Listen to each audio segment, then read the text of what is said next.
فأنا تؤفكون كذلك يؤفك الذين كانوا بآيات الله يجحدون الله الذي جعل لكم الأرض قرارا والسماء بناء وصوركم فأحسن صوركم ورزقكم من الطيبات الحمد لله وصوركم فأحسن صوركم ورزقكم من الطيبات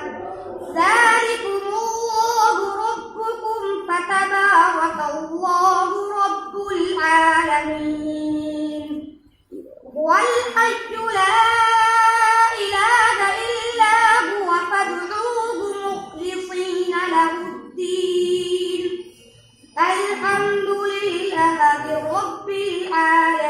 العالمين قل إني نهيت أن أعبد الذين تدعون من دون الله لما جاءني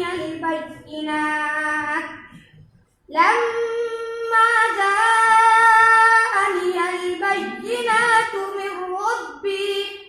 وأمرت أن أسلم لرب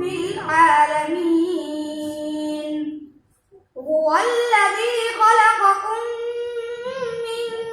تراب ثم من نطفة ثم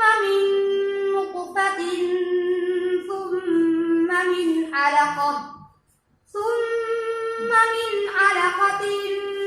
ثم يخرجكم طفلا ثم لتبلغوا أشدكم ثم لتكونوا شيوخا ومنكم من يتوفى من قبل ولتبلغوا أجلا مسمى ولعلكم تعقلون صدق الله العظيم. ما شاء الله ما شاء الله.